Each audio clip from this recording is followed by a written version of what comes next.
Slaymates, and welcome back to the channel. For those of you that are new here, I'm Kimmy and this is the Slay House.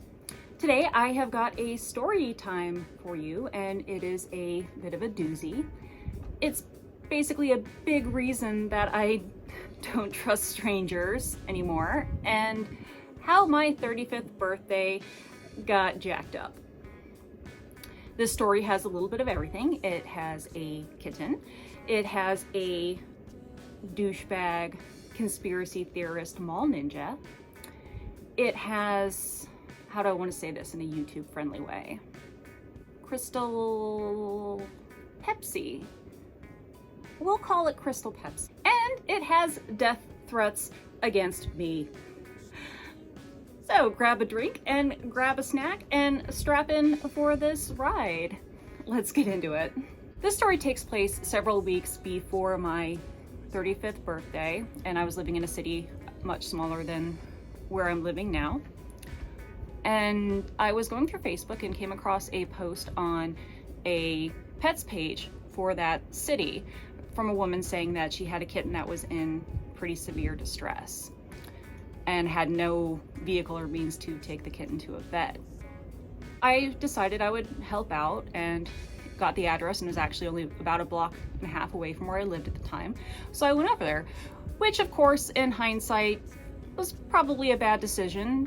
Me going by myself to some whole ass stranger's house and, you know, for a kitten, but you know, could have been a murder house. But I mean, to be fair, me getting murdered would probably be the result of me going into a van with free kittens painted on this side. But I digress. I get to her house, we introduce ourselves, and she has the kitten in a carrier, and the kitten is kind of screeching its poor little head off. And the, stop it you two, respect each other's right to exist. Anyway, judging by the condition of the house, I probably just should have taken that kitten and ran. I really should have. Of course, hindsight is always 20/20, and just based on the fact that we didn't grab the kitten and leave, she insisted on finishing getting ready. When we finally get out the door, it being a weekend and this being a small town, there was nothing open, so we had to go over an hour away to the nearest emergency vet. And at that time, she explains to me what she thought happened. And she had a disgruntled former housemate that she suspects gave Crystal Pepsi to this kitten. So it was pretty clear that would be an explanation why that kitten was bouncing off the walls of the carrier and screeching and everything. And it was just like, this is what in the junk cars on cinder blocks Jerry Springer shit did I just get myself into? We get to the emergency vet, and she didn't have, and it was like $90 just for the emergency visit, which she didn't have. And I wasn't really balling either, but I decided to give what money I had to get this kitten looked at. And then once it came out what was suspected to have happened, the vet's like, well, you know, we need to run some more tests. We need to, you know, figure out if that's what's going on, which was going to cost more money. And she tried to apply for care credit, and she was rejected. And I knew I was going to be too. And I was in no position to get any more credit on the situation that I had then.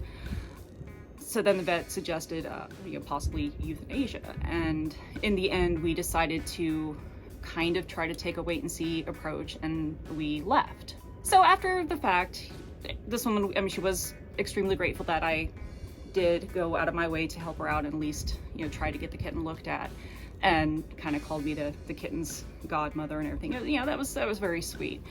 And you know, we kind of hung out a bit after that, and then eventually I meet the boyfriend, and you name the conspiracy theorist out, the conspiracy theory, he believed it. Just all of it. And he also had, you know, the most cheesy mall ninja weapons that you could think of, and he recorded videos of himself trying to wield them and look badass. I mean, I guess the only thing he was actually missing was the fedora. And just listening to him just go off on these stream of consciousness ramblings about the XYZ, and I was just like, girl, you could do so much better. What is okay. Fast forward a few weeks and to the eve of my 35th birthday, and she gets a hold of me, and she's very upset. And apparently this guy had one of his friends over at their house, and they were playing cards, and she was just simply interacting as normal people do with a house guest, and you know, not just a house guest, but a house guest that you're playing cards with. And then all of a sudden he just starts going off, throws his friend out, starts accusing her of banging that guy, and just going off the wall. So I decided to go over and hang out. Like, he'd left, and she was not doing well and with the situation, and so I just kind of stayed with her. We ended up having a few drinks, kind of an understatement, but and we were watching, listening to music and music videos on YouTube.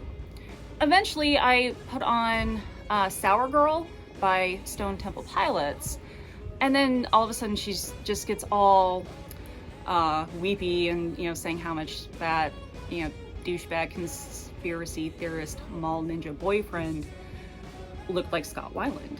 And I was like, girl, you need to get your eyes checked. No. I was like, no.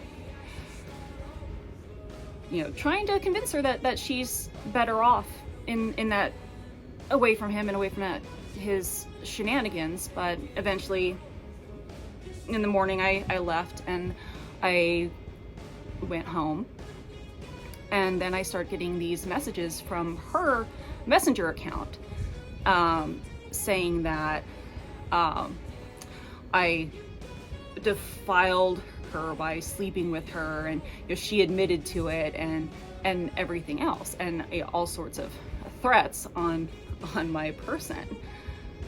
And it's like nothing happened. I was worried about her, so I stayed with her until I knew that she was okay. And I was kind of worried, you know, if that's what happened, and that she was made to admit to something that didn't even happen, what he was doing. But just kept threatening me on my birthday. Happy birthday to me. And I started getting really concerned, because I had a fairly distinct vehicle at the time. I had a blue Volkswagen Beetle, and I had a lot of those little 60s daisy magnets all over the vehicle. So, and like I said, I only lived a block and a half away from these people. He didn't know where I lived, but he'd seen my vehicle. So I am scraping off, spending my birthday getting harassing messages and scraping the magnets off, because in the hot Arizona sun, those magnets can get baked on. And you're trying to make my car less conspicuous. I just couldn't handle, you know, getting all of those messages, and the threats and everything. And it got to the point where I was like, look, this is harassment, stop. He of course refused, so I did end up having to block her account and his. And eventually I went to the police and was trying to get assistance, or at least file a report for harassment. But since it was coming from her account, they're like, there's no proof that he is doing that. You know, thanks for that.